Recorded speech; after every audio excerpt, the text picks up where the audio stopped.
ناظرین گرامی السلام علیکم ورحمۃ اللہ وبرکاتہ۔ سیدھی بات کے تازہ ترین خبروں میں آپ لوگوں کا استقبال ہے۔ آئیے سب سے پہلے آج کی سرخیوں پر نظر کرتے ہیں۔ معروف عالم دین مولانا مفتی شعیب اللہ خان مفتاحی کو ملی اب ایک نئی بڑی ذمہ داری، کرناٹک سے نکلی صدا اتحاد کی آواز۔ اعظم گڑھ پرائیویٹ ہیلی کاپٹر حادثے کا شکار، پائلٹ کی موت۔ 8 نومبر سے دربھنگہ سے شروع ہوگی پرواز، اسپائس جیٹ نے شروع کی ٹکٹوں کی بکنگ۔ ممبئی میں دوبارہ لاک ڈاؤن کی تردید، سوشل میڈیا پر افواہ پھیلانے سے بچنے کی اپیل۔ چین کو خفیہ دستاویزات بھیجنے کے الزام میں چینی خاتون کے ساتھ صحافی گرفتار۔ راجیہ سبھا میں حزب اختلاف کے 8 ممبران معطل۔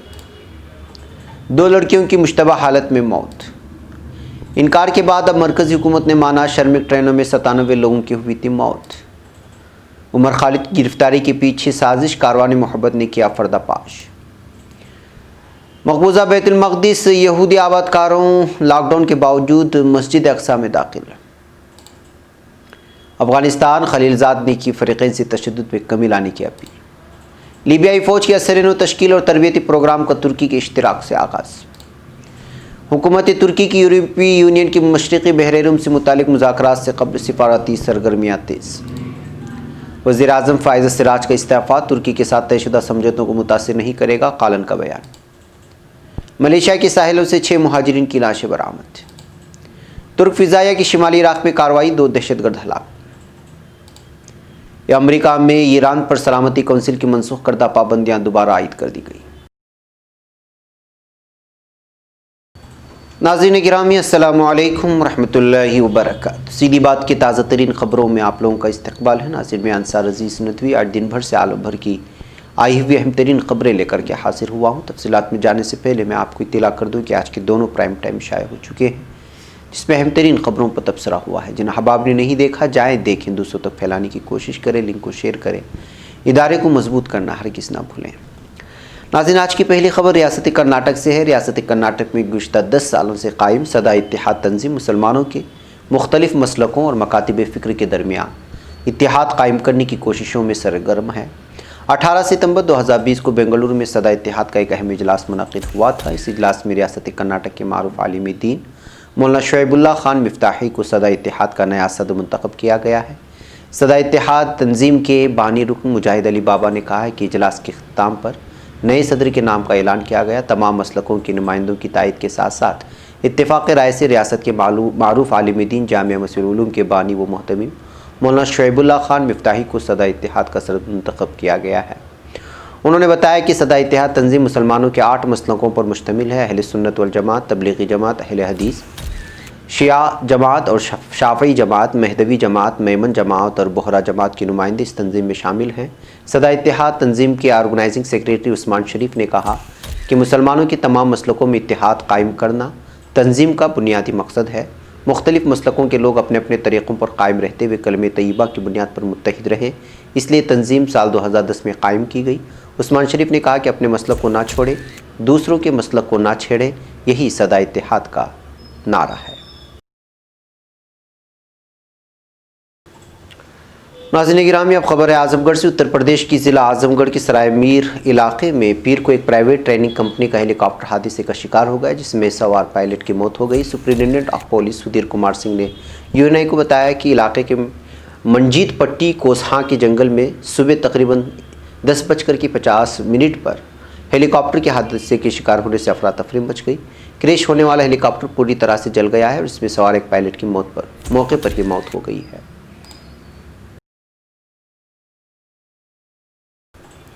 ناظرین گرامی بہار کی دربھنگہ ہوائی اڈے سے آئندہ 8 نومبر سے دہلی، ممبئی اور بنگلورو کے لیے پروازیں شروع ہو گئی ہیں۔ سستی airline company SpiceJet ان راستوں پر پرواز شروع کرے گی۔ ٹکٹ کی بکنگ شروع ہو گئی ہے۔ حکومت کی علاقائی رابطہ اسکیم اڑان کے تحت ایئر لائنز کے لیے ان راستوں کو مختص کیا گیا تھا۔ اسپائس جیٹ نے آج کہا کہ تمام ریاستوں پر ایک طرف کا کرایہ 3,799 روپے سے شروع ہوگا، جس میں تمام ٹیکس اور فیس شامل ہوں گی۔ دربھنگہ 55ویں گھریلو منزل ہے جو ایئر لائن کے نیٹ ورک میں شامل ہوئی ہے۔ ان راستوں پر بوئنگ 737-800 طیارے چلائے جائیں گے۔ ناظرین ممبئی شہر میں دوبارہ لاک ڈاؤن لگائے جانے کی تردید کرتے ہوئے محکمہ پولیس نے سوشل میڈیا پر گشت کر رہی ان خبروں کو محض ایک افواہ قرار دیا اور عوام سے اپیل کی کہ اس بے بنیاد خبر کو سوشل میڈیا یا دوسرے کسی بھی ذریعے سے کسی کو بھی شیئر نہ کریں، کیونکہ ایسے پیغامات سے لوگوں میں خوف و ہراس پھیلتا ہے۔ یاد رہے کہ ممبئی میں کورونا سے متاثرہ افراد کی تعداد میں ایک بار پھر اضافہ ہونے کے پیش نظر ممبئی پولیس کے ڈی سی پی آپریشن نے 2 روز قبل ممبئی شہر میں CRPC کی دفعہ 144 کے تحت 30 ستمبر تک حکم نافذ کرنے کا اعلان کیا تھا، جس کے بعد ممبئی شہر میں دوبارہ لاک ڈاؤن نافذ لگائے جانے کی خبر سوشل میڈیا پر وائرل ہونے لگی اور شہروں میں اضطراب اور بے چینی پیدا ہوئی۔ ناظرین، دہلی پولیس کی خصوصی سیل نے چین کو خفیہ معلومات فراہم کرنے کے الزام میں آزاد صحافی راجیو شرما کے ساتھ ایک چینی خاتون اور ایک نیپالی شخص کو گرفتار کر لیا ہے۔ دہلی پولیس نے آفیشل سیکریٹ ایکٹ کے تحت راجیو کو گرفتار کیا۔ پولیس کا دعویٰ ہے کہ راجیو کے قبضے سے دفاع سے متعلق کچھ خفیہ دستاویزات برآمد ہوئے ہیں۔ راجیو کو اس کے بدلے شیل کمپنیوں کے ذریعے رقم دی جاتی ہے۔ اسپیشل سیل کے deputy commissioner police Sanjeev Kumar Yadav نے ہفتے کے روز بتایا کہ راجیو کے خلاف 13 ستمبر کو آفیشل سیکریٹ ایکٹ کے تحت ایک معاملہ درج کیا گیا تھا اور 14 ستمبر کو اسے گرفتار بھی کیا گیا تھا۔ انہوں نے بتایا کہ پولیس تفتیش میں راجیو نے اعتراف کیا کہ اس نے دفاع سے متعلق خفیہ دستاویزات چینی شہری مائیکل اور جارج کو ڈیجیٹل طریقے سے فراہم کیے، اس کے بدلے میں اس نے بڑی رقوم حاصل کی تھی۔ ناظرین، حزب اختلاف کے 8 ممبران کو ایوان بالا راجیہ سبھا میں غیر مہذب رویہ اختیار کرنے کی پاداش میں پیر سے سیشن کی بقیہ مدت کے لیے معطل کر دیا گیا ہے۔ چیئرمین ایم وینکیا نائیڈو نے وقفہ صفر کے بعد ترنمول کانگریس TMC کے ڈیرک اوبرائن اور ڈولا سین، کانگریس کے سید ناصر حسین، روپون بورا، راجیو ستو، عام آدمی پارٹی کے سنجے سنگھ اور مارکسی کمیونسٹ پارٹی کے راگیش اور کمیونسٹ پارٹی کے ایلا مارم کریم کو رواں سیشن کی بقیہ مدت کے لیے معطلی کا اعلان کیا گیا ہے۔ ناظرین، اتر پردیش کی ضلع بہرائچ کے رات گاؤں میں 2 بچیوں کی لاشیں ایک درخت سے لٹکی ہوئی ملی ہے، جس سے علاقے میں ہلچل مچ گئی ہے۔ حادثے کی اطلاع ملنے پر موقع پر پہنچی پولیس نے دونوں کی لاشیں پوسٹ مارٹم کے لیے بھیج دی۔ بتایا جاتا ہے کہ دونوں بچیوں میں گہری دوستی تھی اور اتوار کو دونوں گھر سے گھاس کاٹنے کی بات کہہ کر نکلی تھی۔ رات میں ان کی لاشیں ایک درخت سے لٹکی ہوئی ملی۔ ایڈیشنل سپرنٹینڈنٹ آف پولیس دیہات اشوک کمار نے پھر کو بتایا کہ رام گاؤں علاقے کی گرام لونین پوروا ہیں۔ اتوار کی رات 2 لڑکیاں پریما 17 اور لکشمی 15 کی لاشیں دوپٹے کے پھندے سے لٹکی ہوئی ملی ہیں۔ اس کی تحقیقات چل رہی ہے۔ ناظرین گرامی، مرکزی حکومت نے پہلی بار یہ قبول کیا ہے کہ کووڈ-19 کے مد نظر نافذ کیے گئے لاک ڈاؤن کے دوران مزدوروں کو ان کی منزل تک پہنچانے کے لیے چلائی گئی شرمک اسپیشل ریل گاڑیوں میں سفر کرنے کے دوران 97 لوگوں کی موت ہو چکی تھی۔ گزشتہ 14 ستمبر کو شروع ہوئے پارلیمنٹ کی کارروائی کے دوران لوک سبھا میں کل 10 رکن پارلیمان نے مزدوروں کی موت سے متعلق سوال پوچھے تھے، لیکن سرکار نے یہ جانکاری عوامی کرنے سے انکار کر دیا تھا۔ رکن پارلیمان نے اپنے 2 سوالوں یعنی پہلا اور دوسرا کے ذریعے مرکز سے یہ جاننا چاہا کہ لاک ڈاؤن کی وجہ سے اپنے گھروں کو لوٹنے کو مجبور ہوئے مزدوروں میں سے کتنے لوگوں کی موت ہوئی ہے۔ اس کے جواب میں وزارت محنت و روزگار وزیر مملکت سنتوش گنگواڑ نے کہا ایسا کوئی اعداد و شمار نہیں رکھا جاتا ہے۔ اس کو لے کر مودی سرکار تنقید کے گھیرے میں آ گئی تھی اور اپوزیشن حملہ آور تھی کہ مرکز جان بوجھ کر یہ جانکاری چھپانا چاہ رہی ہے کیونکہ اس سے ان پر برا اثر پڑنے کا امکان ہے۔ لاک ڈاؤن کے دوران مزدور شرمک ٹرین، بس، نجی وسائل سے اور پیدل اپنے گھروں کو گئے تھے، جس کی وجہ سے بہت سارے لوگوں کی جانیں گئی تھی۔ ناظرین، اسٹوڈنٹ ایکٹیوسٹ عمر خالد کو حال ہی میں دہلی پولیس نے گرفتار کیا۔ ان پر دہلی فسادات کی سازش رچنے کا الزام ہے۔ جیسا کہ آپ جانتے ہیں، عمر خالد کے علاوہ بھی پولیس نے ایسے کئی لوگوں کو اس معاملے میں گرفتار کیا ہے جو CAA مخالف احتجاج میں شامل رہے تھے۔ سماجی جہدکاروں کی گرفتاریوں کے بعد پولیس کی کارکردگی پر سوال اٹھ رہے ہیں۔ تنظیم کاروان محبت نے بھی ایک ویڈیو جاری کر کے دہلی پولیس کی کارکردگی اور نیت پر سوال اٹھائے ہیں۔ کاروان محبت کی تقریباً 5 منٹ کی ویڈیو میں دکھایا گیا ہے کہ پولیس CAA مخالف احتجاج میں شامل ہونے والے لوگوں پر بے جا الزام عائد کر کے انہیں گرفتار کر رہی ہے اور جو لوگ فسادات کی سازش کے اصل مجرم ہیں وہ کھلے عام گھوم رہے ہیں۔ ویڈیو میں کہا گیا ہے کہ عمر خالد اور دیگر گرفتار سماجی جہدکاروں کے لیے آواز اٹھانا بہت ہی ضروری ہے۔ کاروان محبت کی ویڈیو میں عمر خالد کو اس ویڈیو کو بھی شامل کیا گیا جس میں انہوں نے اپنے گرفتار ہونے کے خدشے کا اظہار کیا تھا۔ عمر خالد اس ویڈیو میں کہہ رہے ہیں کہ پولیس اصل مجرموں کو گرفتار نہیں کر رہی ہے اور وہ پولیس کے سامنے قابل اعتراض باتیں کر رہے ہیں۔ فساد بھڑکانے اور نفرت انگیز تقریر کرنے میں BJP کے لیڈر کپل مشرا، پرویش ورما اور انوراگ ٹھاکر بھی شامل ہیں۔ ناظرین گرامی، اسرائیلی حکومت کے مقبوضہ بیت المقدس یروشلم میں کورونا وائرس کو پھیلنے سے روکنے کے لیے حال ہی میں نافذ کردہ سخت لاک ڈاؤن کے باوجود انتہا پسند یہودی آباد کار اتوار کے روز مسجد اقصیٰ میں داخل ہو گئے۔ انہوں نے وہاں عبادت کی ہے۔ انتہا پسند یہودی آباد کار اپنے نئے سال روش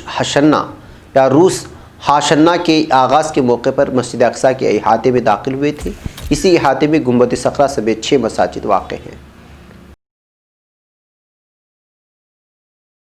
ناظرین، افغانستان میں قیام امن اور مفاہمت کے لیے امریکی نمائندہ خصوصی زلمے خلیلزاد نے دوحہ میں امن مذاکرات کے دوران افغانستان میں دونوں فریقوں کے درمیان ہونے والے تشدد کو کم کرنے کی اپیل کی ہے۔ اتوار کے روز زلمے خلیلزاد نے کہا کہ گزشتہ کچھ دنوں میں افغانستان میں تشدد میں اضافہ ہوا ہے۔ اضافہ مایوس کن ہے کیونکہ بہت سارے افغان شہری اس میں ہلاک ہوئے۔ افغانستان امن مذاکرات کے حالیہ آغاز کے پیش نظر یہ ضروری ہے کہ دونوں فریق تشدد کو کم کریں۔ ناظرین گرامی، لیبیائی وزیر دفاع صلاح الدین الانموش نے اطلاع دی ہے کہ ترکی کے ساتھ ہماری فوج کے اثر نو تشکیل اور اس کی تربیت پروگراموں پر عمل درآمد شروع کر دیا گیا ہے۔ نمروش نے فیس بک اکاؤنٹ پر اپنے پیغام میں لکھا ہے کہ وزارت دفاع نے لیبیا کی جائز حکومت سے تعاون کرنے والے ترک فریق سے اس موضوع پر بات چیت کی ہے اور اس حوالے سے روابط کا سلسلہ جاری ہے۔ ہم نے ترک فریق کے ساتھ مل کر لیبیائی مسلح افواج کے اثر نو تشکیل اور نشاط، فضائی دفاع، فوجی ساز و سامان، دہشت گردی کے خلاف جدوجہد اور خصوصی قوتوں کے قیام جیسے پروگراموں کو عملی جامہ پہنانا شروع کر دیا ہے۔ اس ضمن میں پہلے تربیتی مرکز کو دارالحکومت طرابلس کے مغربی علاقوں میں قائم کیے جانے کی توضیح کرنے والے نمروش کا کہنا ہے کہ بین الاقوامی معیار کے مطابق فوج کا قیام ہماری اولویت کے معاملات میں شامل ہے۔ ناظرین، امریکہ نے ایران کے ساتھ جوہری سمجھوتے کے دائرہ کار میں اقوام متحدہ کی سلامتی کونسل کی طرف سے ہٹائی گئی پابندیوں کے دوبارہ اطلاق کا اعلان کیا ہے۔ امریکہ کے وزیر خارجہ مائک پومپیو نے تہران انتظامیہ پر عائد کی گئی نئی پابندیوں کے بارے میں تحریری بیان بھی جاری کیا ہے۔ بیان میں پومپیو نے کہا کہ ایران مغربی ممالک کے ساتھ کیے گئے مشترکہ جامع عملی پلان JCPOA سمجھوتے پر عمل نہیں کر رہا۔ تاریخ بھر میں ایسے معاملات ڈھیل اس طرح کی حکومت کو مضبوط بناتی رہی ہیں، لہٰذا امریکہ کی حیثیت سے ہم اقوام متحدہ کی سلامتی کونسل کی طرف سے منسوخ کی گئی پابندیوں کو آج سے دوبارہ فعال بنا رہے ہیں۔ ناظرین، ترکی کے صدارتی ترجمان ابراہیم قالن نے کہا ہے کہ لیبیا قومی مفاہمتی حکومت کے وزیر اعظم فائز السراج کا استعفیٰ ترکی کے ساتھ طے شدہ سمجھوتوں کو متاثر نہیں کرے گا۔ ابراہیم قالن نے لیبیا کے حالیہ پیش رفتوں کے بارے میں جاری کردہ بیان میں کہا کہ ہمارے سمجھوتے اس سیاسی مرحلے سے متاثر نہیں ہوں گے کیونکہ یہ حکومت کے فیصلے ہیں، افراد کے نہیں۔ صدارتی کونسل کے فیصلے اپنی حیثیت کو برقرار رکھے ہوئے ہیں۔ سراج کے مستعفی ہونے کے فیصلے سے متعلق بات کرتے ہوئے انہوں نے کہا تھا کہ جناب سراج نے جاری کردہ بیان میں کہا ہے کہ کونسل اور وزارت عظمیٰ سے متعلق کی گئی کارروائیوں کو موقع فراہم کرنے کے لیے اور ان کی زیادہ بہتر شکل میں پیش رفت کی خاطر وہ مستعفی ہو سکتے ہیں۔ ناظرین، سمندری راستے ملیشیا جانے کی کوشش کے وقت ڈوبتے ہوئے جاں بحق ہونے والے 6 مہاجرین کے بے جان بدن ساحل سمندر سے آ ٹکرائے ہیں۔ ملیشیائی ساحلی سیکورٹی ادارے کی جانب سے جاری کردہ اعلان میں واضح کیا گیا ہے کہ صوبے جوہر کے ساحلی شہر کوتا تنگی کے ساحلوں پر کل صبح 6 افراد کے بے جان بدن برآمد ہوئے ہیں۔ ساحلی سیکورٹی کے ترجمان حسن زامورا کا کہنا ہے کہ مہاجرین کا تعلق انڈونیشیا سے ہے اور ساحل سے 6 کلومیٹر کے فاصلے پر مہاجر گروہ سے تعلق رکھنے والے 6 انڈونیشیائی شہریوں کو حراست میں لیا گیا ہے۔ ناظرین، شمالی عراق میں علیحدگی پسند دہشت گرد تنظیم PKK کے 2 دہشت گردوں کو بے بس کر دیا گیا ہے۔ وزارت دفاع کی جانب سے جاری کردہ اعلامیہ میں بتایا گیا ہے کہ شمالی عراق کے آواشین علاقے میں گشت اور نگرانی کرنے والے آلات کے ذریعے تعین کردہ اور دہشت گرد کارروائی کی تیاری میں ہونے والے PKK کے 2 دہشت گردوں کو ایک فضائی کارروائی کے ذریعے ناکارہ بنا دیا گیا ہے۔ اعلامیہ میں یہ بھی واضح کیا گیا ہے کہ آخری دہشت گرد کے خاتمے تک ترک فوج کی کارروائیاں جاری رہیں گی۔ ناظرین، یورپی یونین کے مشرقی بحر روم میں ہونے والی پیش رفت سے متعلق مذاکرات سے قبل حکومت ترکی اپنی صفاتی سرگرمیوں کو جاری رکھے ہوئے ہے۔ صدر رجب طیب ایردوغان، یورپی یونین کے ٹرمپ چیئرمین اور جرمنی کی چانسلر انگیلا میرکل اور یورپی یونین کونسل کے صدر چارلس میشیل سے سہ فریقی مذاکرات کریں گے۔ صدر ایردوغان مذاکرات میں ترکی کے مشرقی بحر روم سے متعلق مسئلے کو مذاکرات کے ذریعے حل کرنے کے حق میں ہونے کے بارے میں آگاہ کریں گے۔ سہ فریقی بات چیت میں ترکی مذاکرات کی میز پر بلا شرط بیٹھنے کو تیار ہونے اور کشیدگی کو بڑھانے والی یونان کو کشیدگی کم کرنے کے لیے قدم اٹھانے کی ضرورت پر زور دیں گے۔ ناظرین، یہ تھی کچھ اہم ترین خبریں جو آپ لوگوں کے سامنے رکھ دی گئی۔ مجھے یہاں پر اجازت دیں، انشاءاللہ پھر کل آپ سے ملاقات ہوگی ہماری پوری ٹیم کے ساتھ۔ خود بھی دیکھیں، دوسروں تک پہنچانے کی کوشش کریں، لنک کو شیئر کریں، ادارے کو ضرور مضبوط کریں۔ السلام علیکم ورحمۃ اللہ وبرکاتہ۔